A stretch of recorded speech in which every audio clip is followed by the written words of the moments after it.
Which brings us to the importance of creative energy and imagination. And I'm so pleased to introduce Karen Doyle Grossman from the Garrison Institute, who will talk about using arts-based dialogue to bridge political polarization. And we're so grateful to Garrison for this collaboration. Thanks, Karen. Thank you, Susan, and thank you, Odessa. Okay, so I am going to share some slides. I'm not going to speak that much from them, but I wanted you to have the some of the theoretical background. I want to talk a little bit about what it feels like when we are, facing a third rail issue, a tough issue we are passionate about, and we're working with someone or confronting someone who feels quite differently. So this idea of using the imagination to help us practically bring empathy into our perspective and then work with worldviews to kind of spiral around back to Carter, I think is incredibly important. So this work was based on some work in transformative learning that Patricia Cranton and Randy Lawrence were doing around imagined dialogue. So imagined dialogue is taking the perspective of a character or several characters to explore an emotionally charged or politically charged issue. And they were exploring how to work with this to change an individual's worldview. So this process of transforming our frames of reference is not easy. The way we make meaning from the world, we use this to interpret the world. So how do we actually go ahead and how do we go about expanding the assumptions that we make about the world so that we can expand our ways of making meaning? So I first was working with Patricia and Randy with imagined dialogues, and they were confronting whether this can work for individual transformative learning.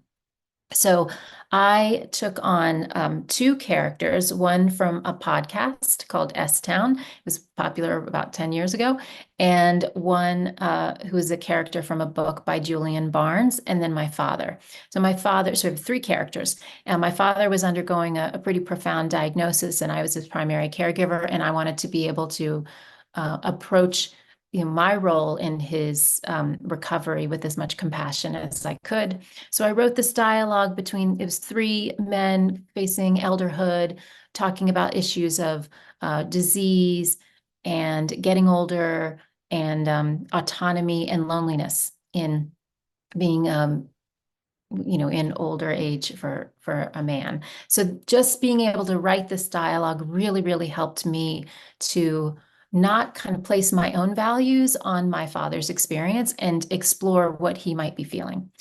Okay, so then we worked, as I said, with this in this context of political polarization, which back in 2018 seemed to be a real emerging problem and has only continued. So colleagues Brian Dashew and Randy Lawrence again, and I wanted to see how we might use these imagined dialogues as a tool for collective transformative learning. So we explored the issue of gun control, especially in the context, again, in the US of mass shootings.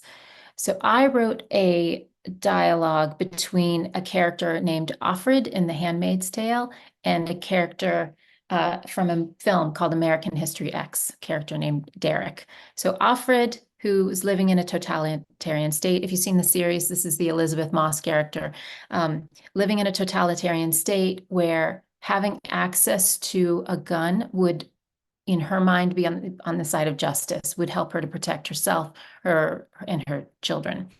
And Derek, who was a white supremacist in this film, went to prison, became reformed, was very anti-gun violence. And having those two characters debate the issue helped me to open up my own frames of reference around this issue. And then we took our dialogue, I took my dialogue and asked friends and family to role play with me and have discussion.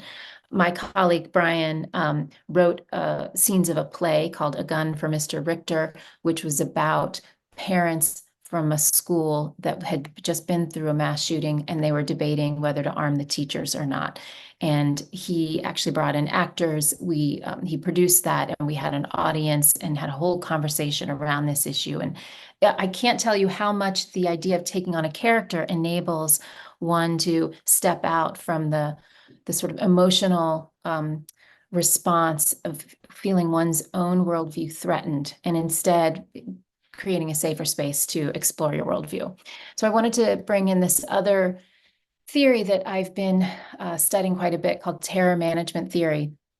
And this speaks to why having a concrete tool like Imagine Dialogue, other arts-based tools can help us to lift up out of our own neurobiology. So terror management theory is based in Ernest Becker back from 1973, and it's been studied for 50 years or more. It's really, really interesting, and it speaks to the idea that as we are facing our own imminent death, but especially think at the species level, an existential risk, that when that comes into our consciousness, we really cling on to what's called symbolic immortality. So this is, again, what Carter was talking about with worldviews. So when we cling on to our worldview as a way to go on, as a way to, this is our a way to be immortal, when we, from a neurobiological point of view, really have an instinct towards self-preservation, we have some often unconscious ways of managing this. So when we are confronted, and I want you to think about this specifically in the technology realm, because this exacerbates these defense reactions that we have. So we can ask someone to join our worldview assimilation. That doesn't work, then we might disparage you and your worldview. So let me criticize, let me see if I can tear you down. If that doesn't work, moving to annihilation. I will extinguish you and your worldview in order to keep mine preserved. Or accommodation. Okay, I can't annihilate you. I will accept part of yours, but I'm really going to keep the essence of mine. So this is a lot of research on this theory around these unconscious defense reactions that we have in the context of existential threat. And as I said, on technology, where so many of the platforms that might have started with open source, democratic values have basically been taken over, of course, by investors and the need to make money from these platforms. And so they feed on our fear-based reactions. So imagine the intersection of those neurobiological approaches to, okay, I need to preserve myself and my worldview, and now I'm online. And the online world, there really aren't, as David Bollier and Nathan Schneider have researched so beautifully, there aren't many options for nuanced debate and discourse online.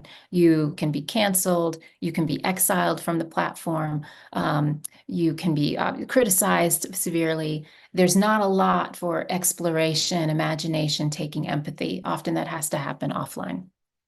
So, as I said, we also, in addition to our own experience, we presented this paper at the International Transformative Learning Conference and held a workshop on looking at the issue of climate change and asked small groups to take on the perspectives of all the way from climate deniers to people, climate scientists, and work with this issue so that they can open up the perspectives of their own view and explore the perspective of someone whose view might be repugnant to them.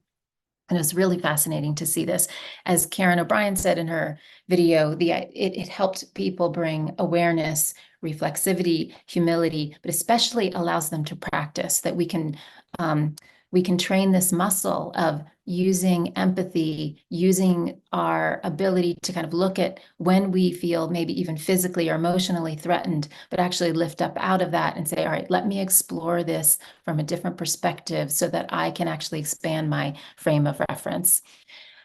So finally, I just wanted to leave you with an idea that, polarization, of course, there's poles, right? There's north and south, and as Carter was saying, all different kinds of positive polarization, but there's also the continuum of human experience and perspectives. So as we're meeting with people who we think may have different views, I think if we could just have the framework of a continuum of lived experience, a continuum of different opinions, it can be really helpful. And then using this idea of imagined dialogue. So I just want to leave you with the question, what would your imagined dialogue be? What's your third rail issue, something that you're very, very passionate about that you might feel physically or emotionally, you can feel yourself tensing up if someone is taking on the other point of view? And then what characters would you use to explore that issue?